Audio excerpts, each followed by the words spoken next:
अच्छा देखिए 2022 का जो एग्ज़ाम हुआ कॉम्पार्टमेंटल का पेपर का जो ग्रामर है वो मैं डिस्कस करूँगा। जो आंसर आप लोगों ने किए हैं आप ज़रा मैच कर लीजिएगा आपका कितना मार्क आता है। तो आई होप कि आपको समझ में आ रहा है। लेकिन पेपर की बात करूँ तो बात सही है, पेपर की लेवल थोड़ी हार्ड कर दिया गया था। हालांकि इससे बेहतर एग्ज़ाम तो आपका 21 का जो पेपर था वो बहुत ईजी ही था, अगर इसके कंपैरिजन में देखा जाए। और ये थोड़ी सी टफ आ गया था पेपर। तो सबसे पहले आप लोग 21 नंबर का जो फिलिंग द ब्लैंक्स है यानी प्रीपोजिशन के अंदर थोड़ा सा मैच कीजिएगा। इसके अंदर यहाँ पे पहला वाला जो है the hydrogen balloon rose in the cloud होना चाहिए। राइट है, ये स्टूडेंट ने राइट भी दिया है आंसर, इन द क्लाउड्स ही होगा। He is leaning on the wall, यहाँ पे ऑन होगा ना कि अपॉन होगा। अपॉन नहीं होता है, अपॉन तो ऊपर, अपॉन मतलब ऊपर, अगेंस्ट मतलब किसी के अपोजिट होना। तो ऑन द वॉल होगा। इसके बाद द स्टार्टेड, ये तो मालूम है, होम एट इतना। तो द स्टार्टेड फ्रॉम होना चाहिए था, the started from home at इतना। द स्टार्टेड, देखिए एट होम नहीं होगा, the started from home. The started at home at 10 AM, ये नहीं मिल रहा है। द स्टार्टेड फ्रॉम मतलब होम से स्टार्ट किया गया, कितना होगा तो 10 बजे। यहाँ पे देखिएगा, मैच कीजिएगा। The traveller is taking rest, ये तो मालूम है अंडर द ट्री ही होगा। बाई और ऑन का यूज़ नहीं होगा प्रीपोजिशन। बाई का यूज़ अलग तरीके से होता है। बात करता हूँ करेक्ट टेंस के अंदर। तो यहाँ पे देखिएगा, अगर हम यहाँ पे मिलाते हैं पहला वाला जो है, we live bracket small bracket started and close here for 5 years। देखिए यहाँ पे 5 years मतलब लॉन्ग टाइम बोला है कि मैं यहाँ पे 10 साल 5 साल से हूँ। मतलब यहाँ पे we have been living here for 5 years, have been का यूज़ होगा। We have been BEEN, we have been living here for 5 years। जिस तरह यहाँ पे दिया है my father come home yesterday, ये टेंस पकड़ना है। देखिए करेक्ट टेंस मतलब टेंस ही पकड़ना चाहिए। एक्चुअल में जो यहाँ पे लॉन्ग टाइम में बोल रहा था कि मैं बहुत पहले से यहाँ पे रहता हूँ, पर रह रहा हूँ होना चाहिए था। तो यहाँ पे वो आपका जो टेंस बनता है, ठीक है, यहाँ पे जिस तरह टेंस बना है पास्ट टेंस, ठीक है।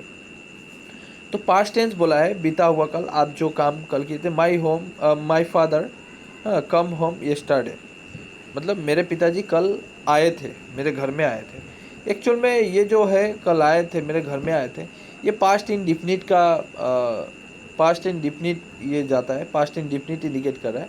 तो पास्ट इंडिफिनिट के अंदर हेल्पिंग जो वर्ब होता है, सॉरी वर्ब होता है, जो हेल्पिंग वर्ब नहीं होता है।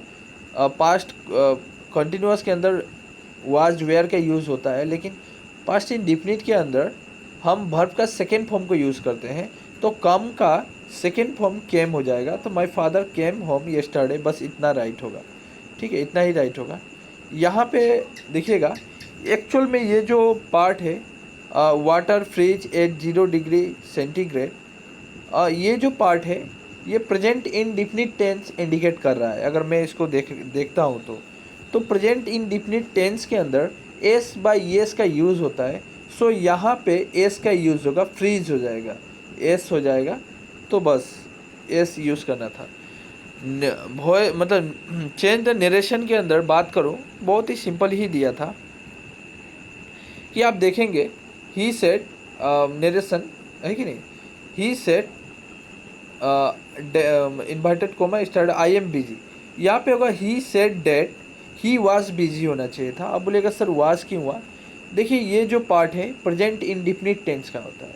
नरेशन में क्या होता है, प्रेजेंट इंडिफिनिट टेंस को हम जब चेंज करेंगे तो वो पास्ट इंडिफिनिट टेंस में चला जाता है।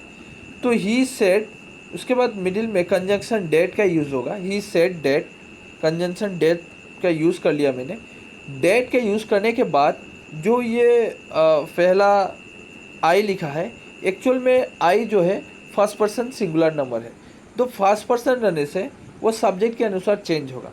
मतलब आई जो है ही में चेंज हो जाएगा, तो ही हो जाएगा। एम जो है पास्ट टेंस में, प्रेजेंट टेंस का EJMR पास्ट टेंस में वाज और वेयर हो जाता है। तो ये वाला जाके ही के साथ ऑलवेज यूज़ हम वाज का करते हैं, सो ही वाज बिजी हो जाएगा।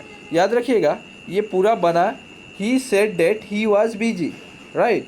ही सेड डेट, डेट लगाइएगा THAT, ही वाज बिजी, बस ही वाज बिजी, ये राइट होगा, ठीक है।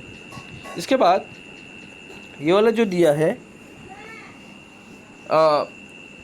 Alam told his friend that he was in, तो यहाँ पे टोल्ड हिज फ्रेंड बोला है, तो यहाँ पे देना पड़ेगा Alam said to his friend. Okay, told को हटा के सेड टू हिज फ्रेंड्स, हाँ कंजंक्शन डेट हट जाएगा, ऐसा होगा। अलार्म ऐसा लिखिएगा, याद करिएगा, इसको हटा दीजिए। अलार्म सेड टू, यहाँ पे SAID, said to his friend, Alam said to his friends, ये डेट नहीं चाहिए, यहाँ पे होगा ही वाज इल का जगह डेट नहीं चाहिए, यहाँ पे होगा I am ill। अब ये I am क्यों हुआ? क्योंकि मैं जानता हूँ नरेशन के अंदर डायरेक्ट और इनडायरेक्ट होता है। एग्जामिनर इसको इनडायरेक्ट बना के दिया हुआ है, इनडायरेक्ट को हम जब डायरेक्ट में लाऊंगा तो पास्ट इंडिफिनिट टेंस, पास्ट मतलब ये जो पास्ट टेंस के अंदर गया है उसको प्रेजेंट टेंस में कन्वर्ट करना पड़ेगा। पास्ट एक्चुअल में ये जो पार्ट है पास्ट का पार्ट है, उसको प्रेजेंट में लाऊंगा। वाज को मैंने एम में चेंज कर दिया, ही को मैंने आई में चेंज कर दिया, इल तो रहेगा ही रहेगा, तो ये हो गया। इसके बाद वॉइस चेंज की बात करता हूँ। ही हैज़ कॉल मी, है कि नहीं, ही हैज़ कॉल मी, तो यहाँ पे क्या होगा देखिए, वॉइस चेंज में क्या होता है, वॉइस चेंज इजी ही होता है। वॉइस चेंज में मी के लिए आई यूज़ होगा, हाँ आई, यहाँ पे ज़रा ध्यान दीजिएगा, यहाँ पे लिखिएगा आप लोग ही हैज़ कॉल्ड मी है तो I was called by him, ही के लिए हिम हो जाएगा, ठीक है, ही के लिए हिम हो जाएगा, और मी के लिए आई आ जाएगा, मी के लिए आई होगा, यहाँ पे आई हो जाएगा, आई के साथ चेंज होगा। आई वाज कॉल्ड का कोल्ड ही रहेगा, बाय लगेगा फॉर्मूला का, और ही का हिम हो जाएगा, ठीक है, तो I was called by him. उसके बाद football will be play by you, ठीक है, फुटबॉल विल बी, विल के साथ तो बी लगता ही है, मालूम है, will be played by you, तो यहाँ पे होगा you play football, you play football, you play football, बस इतना ही लिखना था, यू प्ले फुटबॉल। यहाँ पे बोल दिया मैंने I was called by him, okay, I was called by him.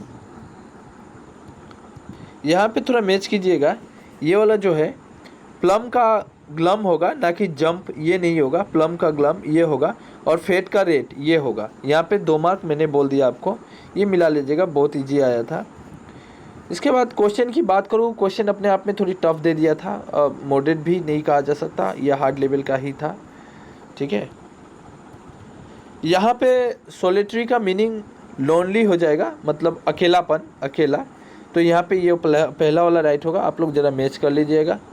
Solitary का ये सब नहीं होगा, फ्रेंडली ये लोनली हो जाएगा। इसके बाद यहाँ पे बोला है कौन सा ट्रू एंड फॉल्स है, तो यहाँ पे बोला है the post master was an amiable person, yes ये वाला ट्रू होगा, एमिएबल पर्सन था वो, the post master was an, ये वाला फॉल्स हो जाएगा। पहला वाला ट्रू होगा, एक्चुअल में पहला ट्रू होगा, दूसरा वाला फॉल्स हो जाएगा, तो यहाँ पे 2 मैंने बता दिया। और यहाँ पे Lencho watch filling the blanks है, यहाँ पे एनॉक्स ऑफ ए मैन, ये बुक के अंदर ही था, बुक के अंदर से दिया है। कैसा क्वेश्चन एक्चुअल में बहुत टफ मुझे लगा, ये क्वेश्चन मुझे अभी तक देखने को मिला नहीं था, क्वेश्चन बना के रख दिया। Why did the postmaster decide answer letter, ठीक ही है, क्या किया जाए, अब थोड़ी सी टफ क्वेश्चन बना दिया गया है। यहाँ पर भी बच्चे गलत करेंगे चॉइस अल्टरनेट के अंदर। यहाँ पे please listen to my advice होना चाहिए था, ADVICE नहीं होगा, ADVICE, एडवाइस का स्पेलिंग आपको याद आना चाहिए, CE होता है ना कि SE, एडवाइस, ये वाला राइट होगा। He has the habit of writing, देखिए डायरी होना चाहिए, डेयरी नहीं, आपका हैबिट क्या है डायरी लिखने का, तो DI से शुरू होगा ना कि DA से, डेयरी नहीं होगा, ये डायरी हो जाए, मतलब यहाँ पे राइट हुआ ये वाला, यहाँ पे राइट हुआ ये वाला। चलिए आगे और कुछ देखते हैं है क्या, जितना है मैं ग्रामर करा दे रहा हूँ। बात है आप लोग यहाँ से मार्क आराम से उठा सकते थे। बहुत ही ईजी सबटेंस राइटिंग दे के रखा था। सबटेंस राइटिंग अपने आप में 6 मार्क आपको देता ही, 5 मार्क तो आराम से अचीव करते। जो भी स्टूडेंट मेरा वीडियो देखा था पहले सबटेंस राइटिंग का, वो आराम से यहाँ से 5 मार्क ले सकता था आज के दिन में। क्योंकि मैंने पहले ही कहा था कि आप लोगों से ट्रांसलेशन नहीं होगा, तो आप लोग को सबटेंस राइटिंग में ही मार्क उठाना पड़ेगा। और इसके लिए जो ट्रिक वगैरह था, कैसे लिखना है, सब कुछ मैंने बतला दिया था अपनी वीडियो में। और मेरे वीडियो से ही एक ऐसे कॉमन पड़ा है, साइंस इज़ एवरीडे लाइफ, यानी साइंस इज़ एवरीडे लाइफ। और ये भी एक्चुअल में आपका लाइफ के बारे में ही दिया है। Memorable day in your life, मतलब योर एम इन लाइफ के बारे में ही बोला है। तो ये भी आप आराम से लिख सकते थे, योर एम इन लाइफ और साइंस इज़ एवरीडे लाइफ, बिल्कुल यही था। यहाँ पे ज़्यादा वैसा कुछ कहा नहीं गया है। मतलब आपकी ज़िंदगी की जो यादगार दिनें हैं, ऐसा कोई दिन आपके साथ बीता होगा जो अभी भी याद है, आप उसको उस दिन को मिस करते हैं, तो वही है memorable day in your life. जब मैंने एक्चुअल में ऐसा टफ क्वेश्चन मैं देखा नहीं था, थोड़ी सी टफ मुझे भी लग रहा है। बच्चे को इस तरह नहीं घुमाना चाहिए, डायरेक्ट दे देना चाहिए था your aim in life your daily life, ऐसे करके दे दो, या बहुत अच्छे ऐसे डायरेक्ट दिया जा सकता था। चलिए कोई बात नहीं, होता है कभी कभी। क्वेश्चन की बात करूँ, ये बहुत ईजी दिया था, कोई भी बच्चा लिख सकता था। Write a letter to your headmaster your school the pairing for early leave as you are the feeling unwell. आप अच्छा महसूस नहीं कर रहे हैं, सो आप एक लेटर लिखे अपने हेडमास्टर के पास। बहुत ही इजी ये वाला क्वेश्चन था, मुझे देखने को मिला। ठीक है, और रिपोर्ट राइटिंग तो इजी रहता है, आप लोग सीखते नहीं है इसलिए। तो चलिए ये आराम से लीड कर सकते थे। कोई भी बच्चा एक एप्लीकेशन लिखता है आजकल अपने प्रिंसिपल के पास कि हमें 2 दिन की 3 दिन की लीव चाहिए, मैं थोड़ा बीमार हूँ, मैं अनहैप्पी फील कर रहा हूँ, ये आराम से लिख सकते थे। कोई भी यहाँ पे आपका नाम अगर लड़का रहता तो सुबोध मेंशन करता, लड़की रहती तो अंजलि मेंशन करके वो लिख सकती थी आराम से। बहुत ईजी था। आई होप कि आप लोग को समझ में आ रहा है। लेकिन एक बात कहना चाहता हूँ, मुझे भी थोड़ी सी फील इतना हैप्पी नहीं हो रहा है क्वेश्चन को देखकर, ताकि स्टूडेंट भी बहुत सारे बोले कि सर पेपर बहुत टफ हुआ था। एक्चुअल में देखा तो आप आराम से पास तो ज़रूर कर सकते थे। ग्रामर इतना अच्छा था, यहाँ से साइंस से एवरीडे लाइफ लिख देते या योर एम इन लाइफ ही आप मेंशन कर देते। इसके बाद आप आराम से यहाँ पे अपनी यादगार थोड़ी सी पल तो रहता ही है ज़िंदगी में, वो मेंशन कर देते जो भी मेमोरेबल था आपके अंदर, याद है भी। मेमोरेबल मतलब क्या, याद रखना मेमोरी में। इसके बाद आप आराम से ये भी लिख सकते थे। ठीक है, ये बहुत इजी था। तो 5 मार्क 10 मार्क यहीं पे आ जाता। और बात है कि जो सप्लीमेंट्री था, फुटप्रिंट्स विदाउट फीट, जो वहाँ से क्वेश्चन दिया गया। एक्चुअल में जो मेरे पास ये पेपर मिला, मैं एक स्टूडेंट से कॉल करके मुझे रिक्वेस्ट करके मांगना पड़ा, इसके बावजूद भी मुझे पेपर अच्छे से नहीं मिला है। ये इनविजिबल ही बोलिए, इतना दिखाई नहीं दे रहा है। तो आप लोगों के पास अगर पेपर है तो कृपया मुझे, मेरा व्हाट्सएप नंबर तो है ही, नहीं है तो कमेंट करके मांग लीजिएगा कोई एक। तो वहाँ पे आप PDF बना के ज़रूर सेंड कीजिए मुझे पेपर। मुझे 5 मार्क में क्या आया था फुटप्रिंट्स विदाउट फीट में, ये मुझे इस पेपर में मिला ही नहीं। मैं बहुत देखा स्टूडेंट ने वो भेजा नहीं है। तो आई होप कि आपको समझ में आ रहा है। आपको रिक्वेस्ट कर रहा हूँ, पेपर मुझे ज़रूर सेंड कीजिए PDF बनाकर। और बात है कि निराशा नहीं होना है, आपको बस 27 ही मार्क चाहिए। 25 26 भी लाते हैं तो कोई बात नहीं, अच्छी मार्क है, आपको 27 मिलेगा ही। 27 आराम से मिलेगा, 26 27 मिल जाएगा, हो जाएगा, चिंता नहीं है उतना। 27 आने से होता है। और बात है कि अदर जो भी एग्ज़ाम होने वाला है आपका, जो भी पेपर है, उसको आप ख़राब करने की कोशिश ना करें। मेरा ये रिक्वेस्ट है कि उस पेपर को अच्छी तरह दें। एग्ज़ामिनर थोड़ी सी आपका दिमाग चेक करना चाहता है।